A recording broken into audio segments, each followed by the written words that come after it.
Hello everyone, welcome to back my official YouTube channel debit knowledge world पे आपका एक बार फिर से स्वागत है। तो इस वीडियो में हम लोग आज डिस्कशन करेंगे Indian railway finance corporation of India के बारे में कि Indian railway finance corporation of India का शेयर 23 रुपीज़ से ऊपर क्यों नहीं जा रहा है। ऐसा क्या रीज़न है जो 23 रुपीज़ से ऊपर इंडियन रेलवे फाइनेंस कॉरपोरेशन का शेयर ऊपर नहीं जा रहा है। और साथ में मैं आपको यह भी दिखाऊंगा कि मैंने खुद कितना amount Indian railway finance corporation of India में इन्वेस्ट कर रखा है।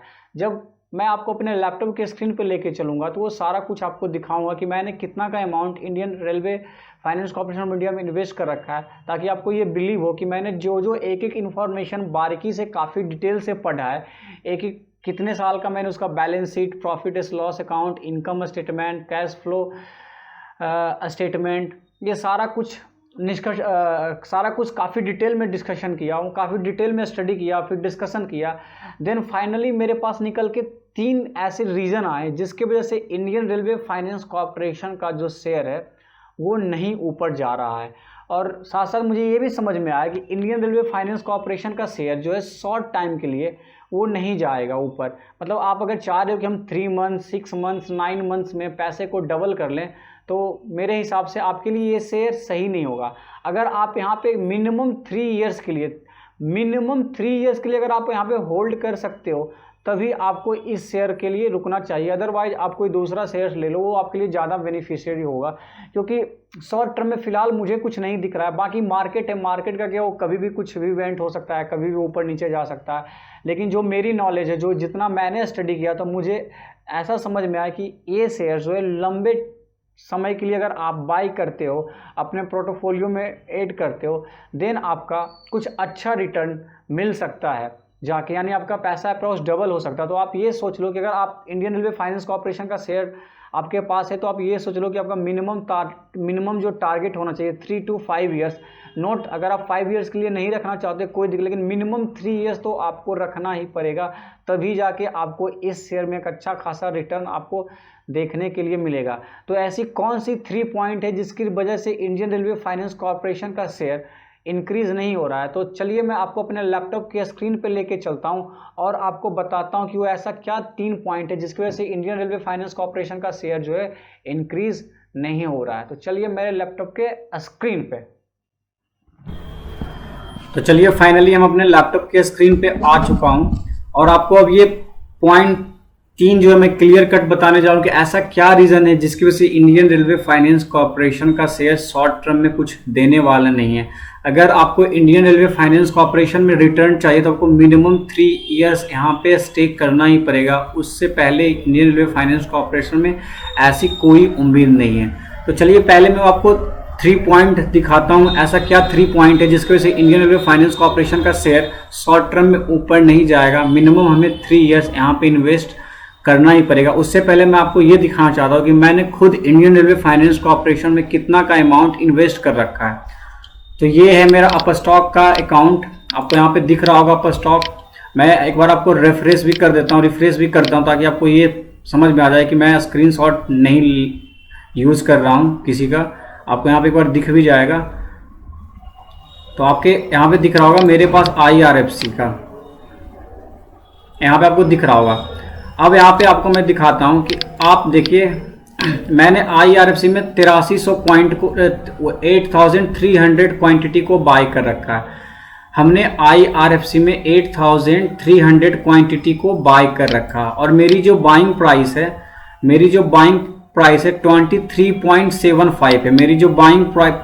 23.75 है और करीब मैंने इसमें इन्वेस्ट कर रखा है 1,97,000 के आसपास, जो जिसकी भी करेंट वैल्यू 1,90,485 है।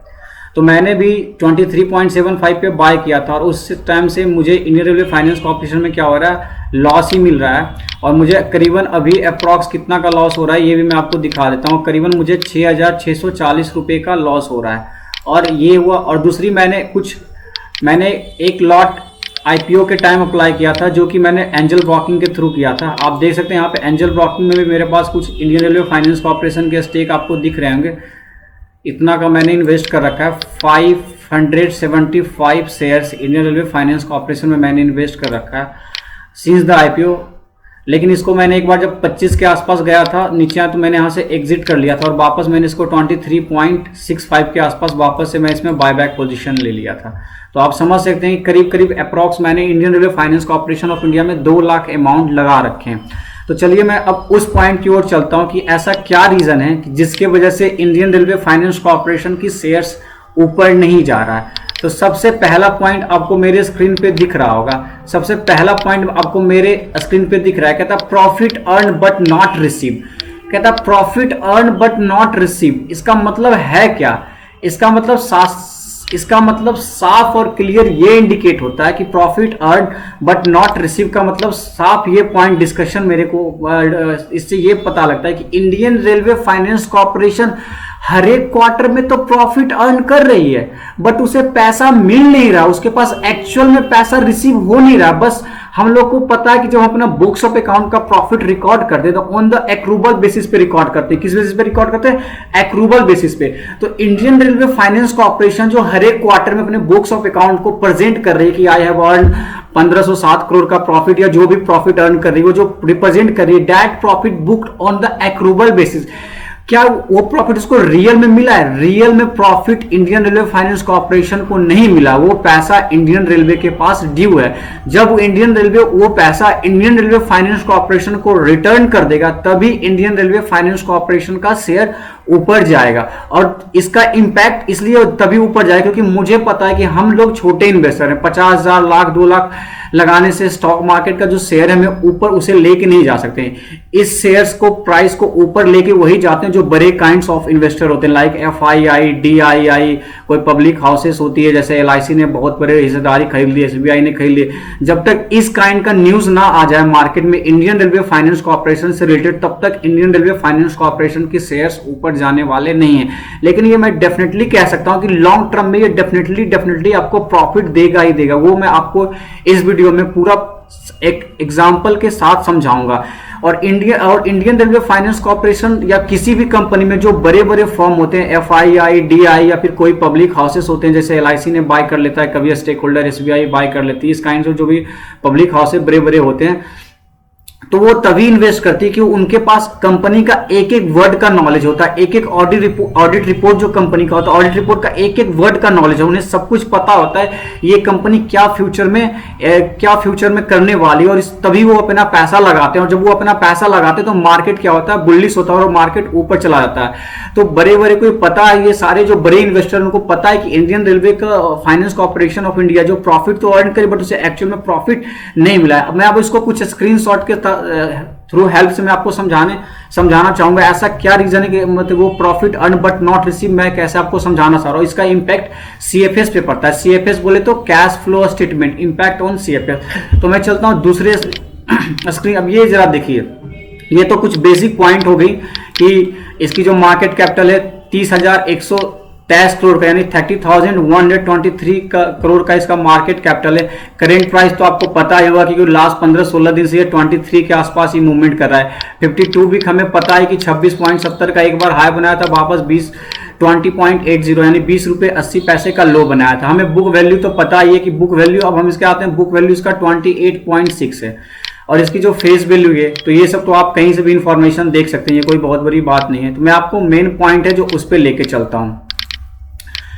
अब जरा इस पॉइंट पे हम लोग डिस्कशन करते हैं। आप जरा देखिए कि दिसंबर 2019 के क्वार्टर में से 907 करोड़ का प्रॉफिट हुआ, मार्च 2020 वाले क्वार्टर में से 655 करोड़ का प्रॉफिट हुआ। यहां पे थोड़ा सा प्रॉफिट इसका डाउन ट्रेंड में गया, लेकिन इसके बाद अगर यहां से हम देखें, उसके बाद अगर यहां से देखें तो इसका प्रॉफिट हर एक क्वार्टर बाई क्वार्टर बाई क्या होते रहा? जंप होते जा रहा।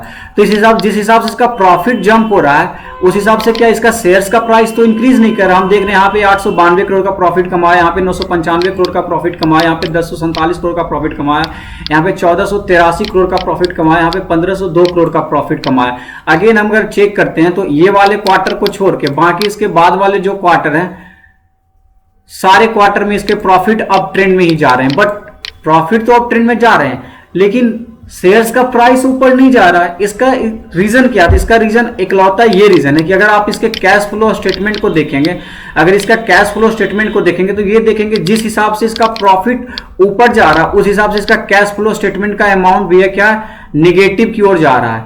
इसका निगेटिव आप देख रहे हैं कि पहले जो 2016 वाली फाइनेंशियल ईयर थी इसमें 16,378 करोड़ का इसके पास cash flow operating activities minus में था। उसके बाद मार्च 2017 में देख रहे हैं 19,455 का है, और फिर मार्च 2018 में देख सकते हैं 28,076, फिर अगेन मार्च 2019 में 41,748। अगर हम मेजर करें तो हर एक क्वार्टर में इसका जो कैश फ्लो ऑपरेटिंग एक्टिविटीज है वो बढ़ता जा रहा है, और फाइनली जो मार्च के लास्ट में उसमें 89,907 इतना का अमाउंट इसमें क्या है, माइनस में, निगेटिव फॉर्म में शो कर रहा है।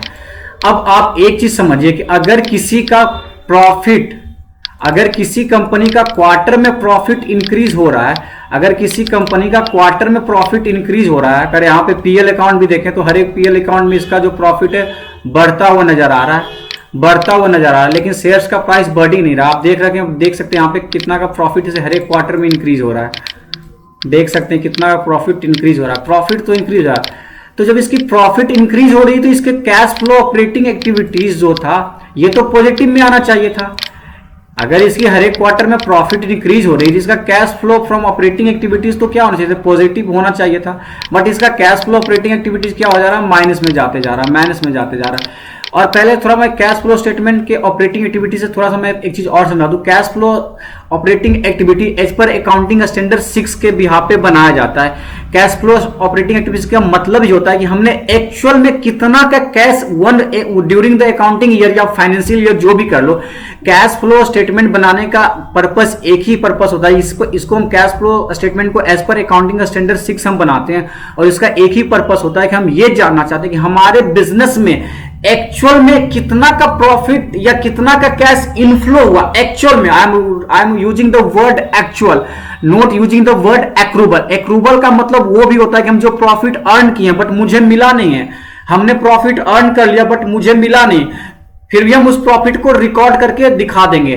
तो हमको पता है कि हम अपने बुक्स ऑफ अकाउंटिंग को एज पर एक्रूबल बेसिस पे रिकॉर्ड करते हैं और प्रॉफिट को रिप्रेजेंट करते हैं। तो Indian railway finance corporation of India भी यही कर रही है, अपने बुक्स ऑफ अकाउंट को एक्रूबल बेसिस पे रिकॉर्ड कर रही है और अपने बुक्स में वो प्रॉफिट दिखा रही है, बट उसको वो प्रॉफिट तो अर्न करते जा रही है बट उसको प्रॉफिट मिला नहीं है, और उसका इंपैक्ट आपको cash flow from operating activities पे दिख रहा है। अगर उसको सारा पैसा मिल जाता तो इसका कैश फ्रॉम ऑपरेटिंग एक्टिविटीज से इतना निगेटिव अमाउंट नहीं आता, क्योंकि किसी भी बिजनेस में जब हम कैश फ्लो स्टेटमेंट बनाते हैं तो उसका बनाने का पर्पस एक ही पर्पस होता है कि हम जानना चाहते हैं कि एक अकाउंटिंग ईयर हो, वन अकाउंटिंग ईयर या वन फाइनेंशियल ईयर में एक्चुअली में कितना का बिजनेस में कैश इनफ्लो हुआ और कितना का बिजनेस से कैश आउटफ्लो हुआ। और कैश फ्लो ऑपरेटिंग एक्टिविटीज जो होता है वो बिजनेस के मेजर इनकम को मेजर करता है, और उसके बाद जो कैश फ्लो इन्वेस्टिंग एक्टिविटीज होता है वो बिजनेस जो किसी कहीं पे इन्वेस्टमेंट करती है उससे रिलेटेड इन्वेस्टमेंट एक्टिविटीज के अंदर रिकॉर्ड होता है। और कैश फ्रॉम फाइनेंशियल एक्टिविटीज भी क्या होता है,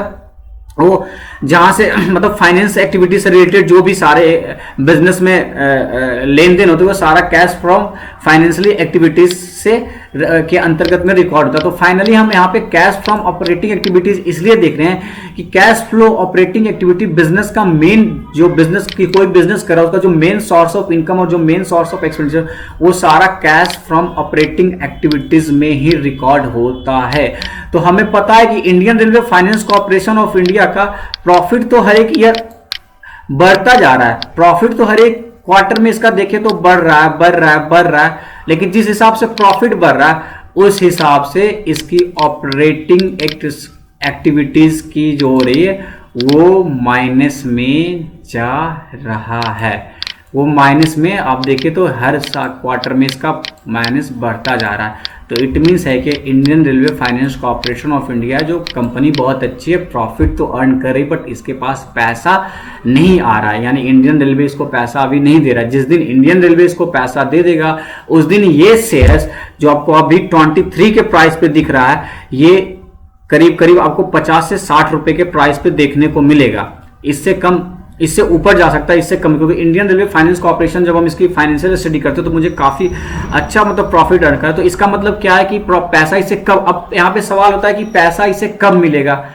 तो आप देखो कि इंडियन रेलवे फाइनेंस कॉर्पोरेशन को पैसा कब मिलेगा, तो ये दूसरा पॉइंट आता है कब मिलेगा। तो हमें पता है कि इंडियन रेलवे फाइनेंस कॉर्पोरेशन एक गवर्नमेंट कंपनी है, इसे मिनिस्ट्री ऑफ रेलवे के थ्रू चलाया जाता है, यानी इसमें सारा गवर्नमेंट का इंटरफेयर है। तो हमें पता है कि जो गवर्नमेंट कंपनी होता है उसका प्रोसेस कंपेयर और प्राइवेट कंपनी में थोड़ा सा डिले होता है, और काफी बड़ा लेवल पे भी इंडियन रेलवे फाइनेंस कॉर्पोरेशन काम कर रही है, तो जिसके बिहाफ से थोड़ी सी डिले हो सकती है। तो मुझे टिल द 21 और 22 के फाइनेंशियल ईयर तक वेट करना होगा। 21 और 22 के फाइनेंशियल ईयर एंड तक अगर इंडियन रेलवे फाइनेंस कॉर्पोरेशन ने अगेन डिविडेंड इशू कर देता है, तो फिर इस इंडियन रेलवे फाइनेंस कॉर्पोरेशन का जो शेयर्स का प्राइस है आपको 23 से डबल देखने को मिल सकता है। ये मैं गारंटी के साथ नहीं कह सकता, क्योंकि मार्केट है, मार्केट में कभी भी कुछ भी हो सकता है। तो आपको ये मतलब जो आपको 23 के लेवल पे प्राइस दिख रहा है वो आपको 23 के लेवल पे प्राइस नहीं दिखेगा। तो बस हमें इस चीज का वेट करना है कि कब इंडियन रेलवे फाइनेंस कॉर्पोरेशन की तरफ से कोई गुड न्यूज आती है, कब वो डिविडेंड अलाउड, अगर वो डिविडेंड अलाउड करेगा तो इसका मतलब है कि इंडियन रेलवे फाइनेंस कॉर्पोरेशन को इंडियन रेलवे से पैसा मिल गया। अगर पैसा मिलेगा तभी तो वो डिविडेंड अपने शेयर्स होल्डर को दे पाएंगे। अब हम लोग चलते हैं इसके दूसरे पॉइंट के पर्पज से कि दूसरा पॉइंट ऐसा क्या है, कहता है कि एवरीवन नो, हर कोई जान रहा है कि Indian railway finance corporation need to reduce the stake share holding pattern within 2-3 years. कहता है कि हमें पता है कि इंडियन रेलवे को के पास जो प्रमोटर्स के पास अभी जो स्टेक है, इंडियन रेलवे के पास जो प्रमोटर्स के पास जो स्टेक है वो 86.6% के आसपास है। तो सेबी का जो गाइडलाइंस है कि जब आपकी कंपनी एक बार स्टॉक एक्सचेंज में लिस्टेड हो जाती है तो आपको 75% से ज्यादा शेयर्स को प्रमोटर्स नहीं होल्ड कर सकते, लेकिन करेंटली प्रमोटर्स ने कितना होल्ड कर रखा है, 86.6% के हिसाब से प्रमोटर्स ने होल्ड कर रखा है। तो ये second one of the major point आता है, इसके रीजन से भी इंडियन रेलवे फाइनेंस कॉर्पोरेशन का जो प्राइस है ऊपर नहीं जा रहा है, क्योंकि जो बड़े बड़े फर्म हाउस हैं, जो FII, DA, वो सभी को पता है कि इंडियन रेलवे फाइनेंस कॉर्पोरेशन को अपने स्टेक घटाने 86.6% से घटा के उसे 75% लाने विद इन 2 and 3 ईयर्स के अंदर में। एग्जैक्ट मुझे नहीं पता वो 2 ईयर्स का टैग या 3 ईयर्स का टैग है, बट वो मिनिमम 2 and 3 ईयर्स के अंतर में, विद इन 2 and 3 ईयर्स के अंदर में इंडियन रेलवे फाइनेंस कॉर्पोरेशन का जो प्रमोटर्स है उन्हें अपना शेयर्स 86.6% से रिड्यूस करके 75% के आसपास लाना कंपलसरी है, मैंडेटरी है। तो हर किसी को ये बात पता है कि इंडियन रेलवे फाइनेंस कॉर्पोरेशन अपना स्टेक फ्यूचर में घटाने वाली है।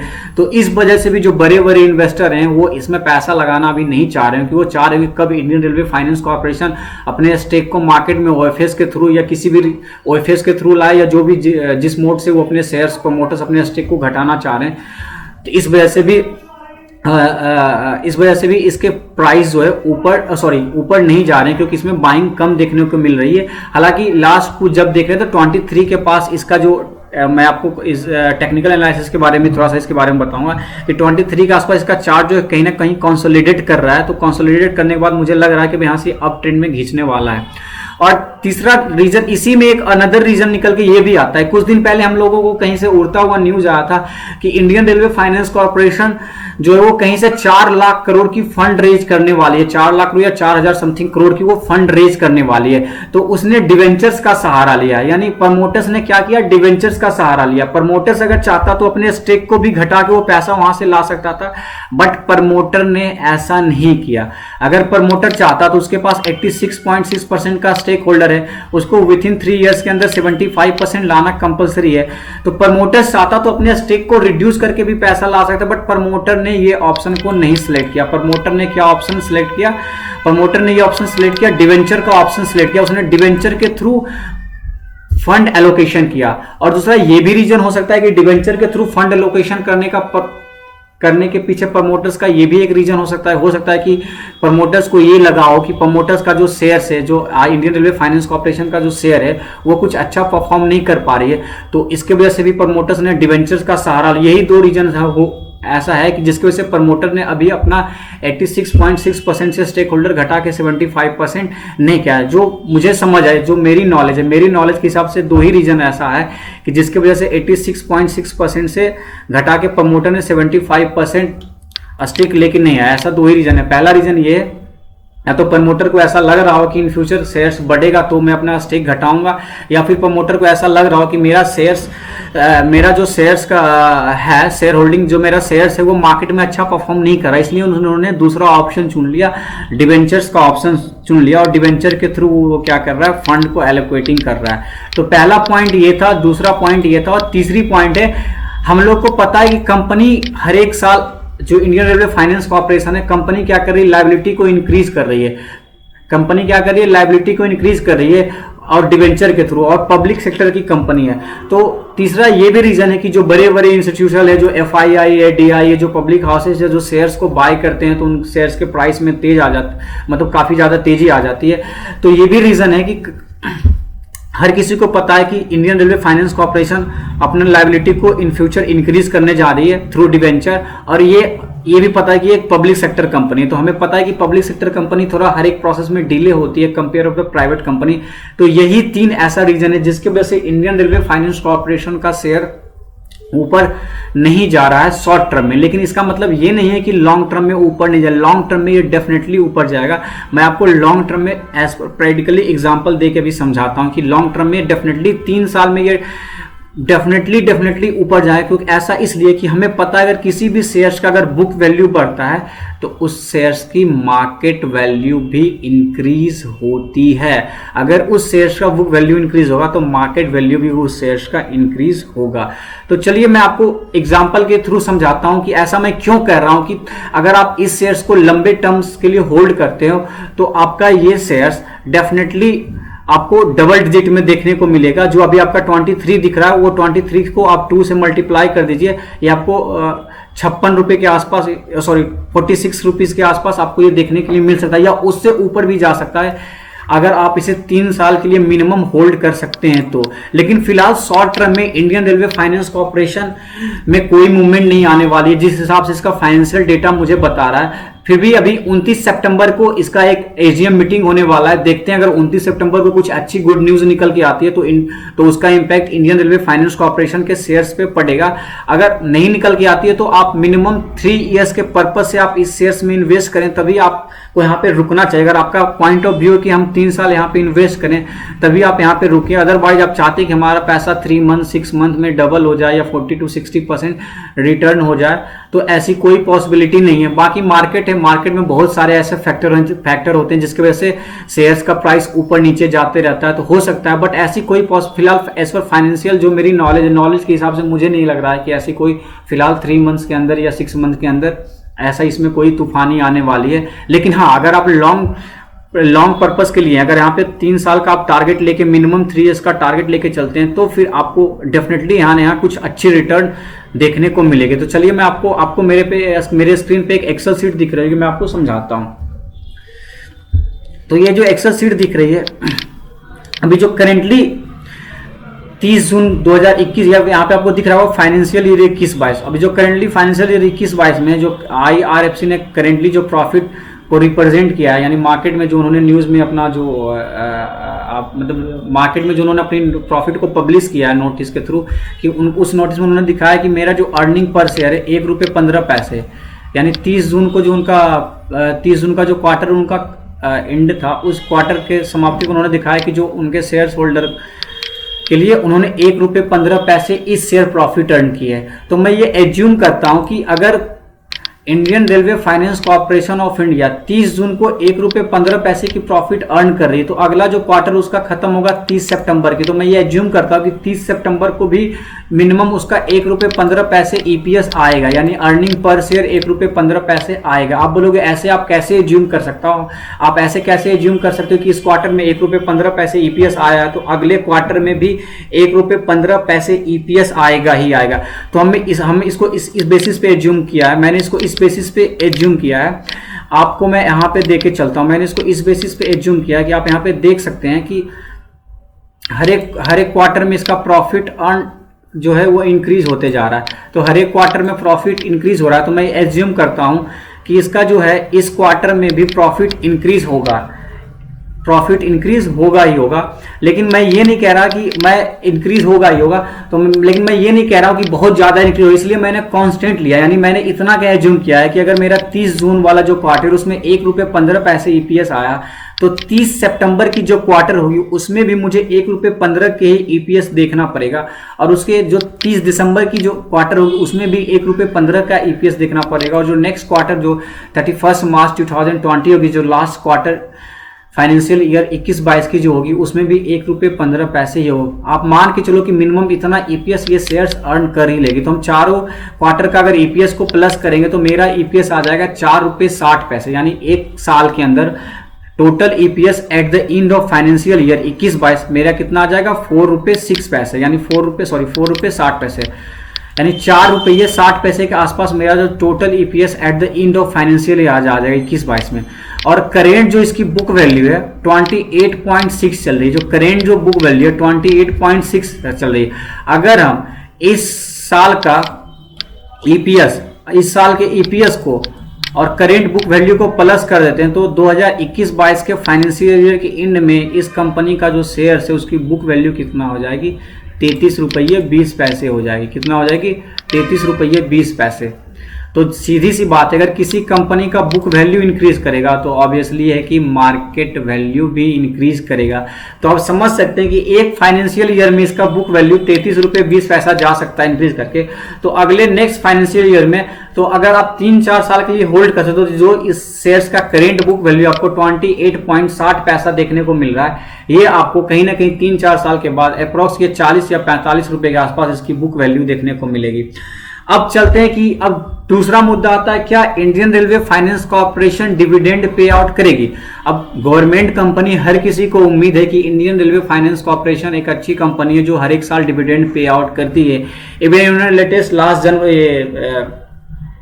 2021 में जनवरी के मंथ में इन्होंने डिविडेंड भी अलाउ किया था ₹1.05, यानी ₹1.05 डिविडेंड अलाउड किया था अपने शेयर्स होल्डर को। तो कहीं कहीं से मुझे ये भी उड़ता न्यूज आया था कि इंडियन रेलवे फाइनेंस कॉर्पोरेशन का कह रहे कि वो 30% डिविडेंड पे आउट करेगी, हर एक साल में 30% डिविडेंड पे आउट करेगी। तो इसकी जो टोटल ईपीएस है, अर्निंग पर शेयर है, वो ₹4.60। अगर ₹4.60 का आप 30% डिविडेंड निकालो तो आपको करीबन ₹1.38 के आसपास दिखने को मिलेगा। मैंने कैलकुलेशन कर रखा है, हो सकता है कि मैंने यहाँ पे कुछ गड़बड़ कैलकुलेशन कर रखा है, आप अपने हैंड से भी एक बार कैलकुलेशन कर लीजिएगा।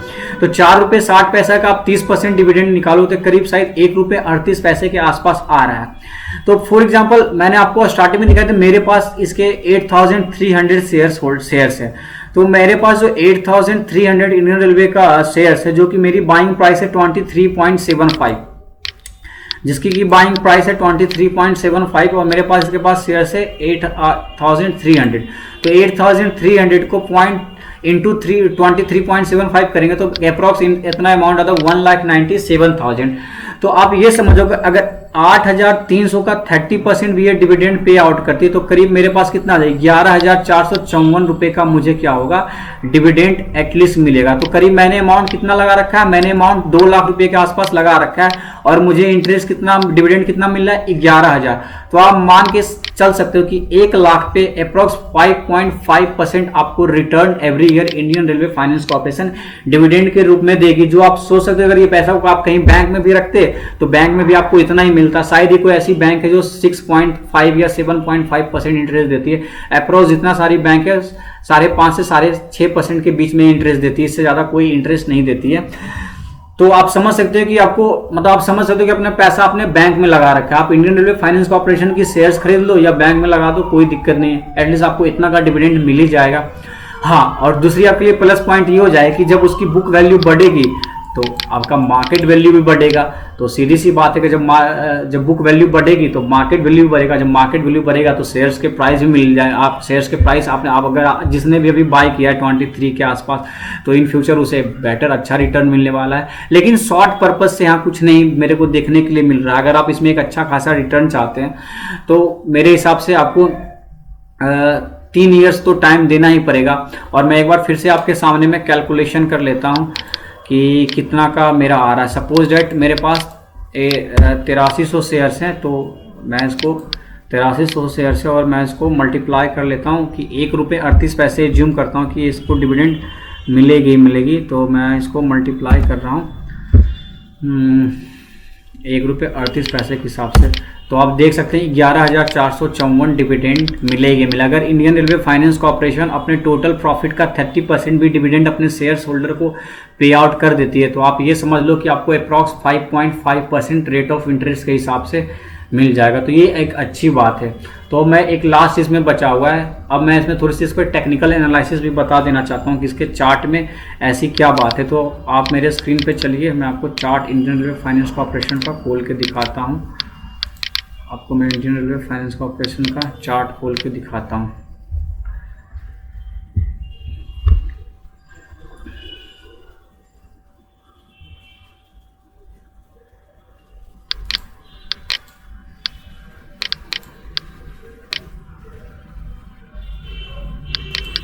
तो आप यहाँ पे देख सकते हैं इंडियन रेलवे फाइनेंस कॉर्पोरेशन का मैंने चार्ट ओपन कर लिया। कहीं कहीं मैं चार्ट को जूम करता हूँ तो आप एक बार देख सकते हैं कि चार्ट जो है ना कहीं 23 के आसपास ना कंसोलिडेट हो रहा है। अगर इस पैटर्न को देखें तो 23 के आसपास ना चार्ट कंसोलिडेट हो रहा है। यानी कंसोलिडेट होने का मतलब ये होता है कि इस प्राइस पे बायर और सेलर दोनों एक दूसरे से काफ़ी फाइट कर रहे हैं और सेलर चाहते हैं इसको नीचे ले जाना, लेकिन बायर इसको नीचे ले जाने नहीं दे रहा। तो कंसोलिडेट कर रहा है एक चार्ट अच्छा। और दूसरी प्लस पॉइंट है कि आपको मेरी स्क्रीन पे ये दिख रही हुई एक ब्लू कलर की लाइन और एक पिंक कलर की लाइन। तो जो ब्लू कलर की लाइन है वो 20 मूविंग एवरेज है और जो पिंक कलर की लाइन है वो 9 मूविंग एवरेज है। तो कहीं ना कहीं मुझे मूविंग एवरेज इसके आसपास ही दिख रहा है। अगर एक बार ये मूविंग एवरेज को क्रॉस करती है, अगर एक बार ये अपने मूविंग एवरेज को क्रॉस करती है, 20 मूविंग एवरेज को अगर ये क्रॉस करती है, 20 मूविंग एवरेज को अगर ये क्रॉस करती है प्राइस, और उसके बाद ये सस्टेन करती है, क्रॉस करने के साथ साथ क्या करती है, अपने आप को सस्टेन कर पाती है, तो डेफिनेटली ये कहीं ना कहीं ऊपर की ओर मूवमेंट करने वाला है। और साथ में आपको मैं ये भी दिखाऊं कि आप यहाँ पे देखो, ये जो ब्लू वाली लाइन है ये 20 मूविंग एवरेज, इसको एक बार जब कंसोलिडेट करके मतलब ऊपर जब मतलब प्राइस एक्शन गया तो आप देख सकते हैं कितना अच्छा यहाँ से प्राइस ऊपर गया। और वापस जब यहाँ से वापस क्रॉस किया तो वापस देख सकते हैं प्राइस कैसा डाउन फ्लो हुआ। फिर यहाँ भी आप देख सकते हैं जैसे 20 मूविंग एवरेज को कट किया तो प्राइस सीधा क्या हुआ, नीचे हुआ। और फिर अगर 23 को सपोर्ट को ब्रेक आउट करता है तो यहाँ पे एक अच्छी खासी सपोर्ट इस लेवल पे आपको दिखने को मिल जाएगी जो कि 21 के आसपास है। लेकिन मुझे ऐसा लग रहा है कि 21 के आसपास जो सपोर्ट है ये ब्रेक जल्दी नहीं कर पाएगा। कि अगर आप देखें तो कितना लंबा कंसोलिडेट, बहुत बार इसे ब्रेक करने की ये कोशिश कर चुका है बट इसे ब्रेक नहीं कर पाया। आप देख सकते हैं कितना बार इसे ब्रेक करने की इस लेवल के ऊपर से कोशिश किया गया बट ब्रेक नहीं कर पाया। हालांकि बीच में ब्रेक करके आप देख सकते हैं यहाँ पे नीचे आया, फिर ऊपर गया, फिर ब्रेक करने की कोशिश किया, फिर कंसोलिडेट चार्ट चल रहा है। तो कहीं ना कहीं मुझे ऐसा लग रहा है कि 23 जो है कहीं ना कहीं एक अच्छा सपोर्ट जोन है इस शेयर्स के लिए। तो आई होप कि हर किसी ने इन्वेस्ट कर रखा है, किसी को कुछ अभी तक कुछ खास इंडियन रेलवे फाइनेंस कॉर्पोरेशन ने दिया है, तो हर किसी को एक अच्छी उम्मीद है। तो आज मैं भी उम्मीद करता हूँ कि इन फ्यूचर अच्छा परफॉर्म करे। तो जो कुछ भी था इसके बारे में मैंने आपके साथ डिस्कशन कर दिया। अगर आप चाहते हैं कि मैं इसके ऑडिट रिपोर्ट पे भी मैं आपको पढ़ के बताऊं कि इसका ऑडिट रिपोर्ट क्या कह रहा है, तो आप नीचे कमेंट में नीचे लिखें। अगर आपको ये वीडियो अच्छी लगी हो तो प्लीज़ लाइक एंड सब्सक्राइब करें और सपोर्ट करें। Thank you for watching this video. Have a nice day.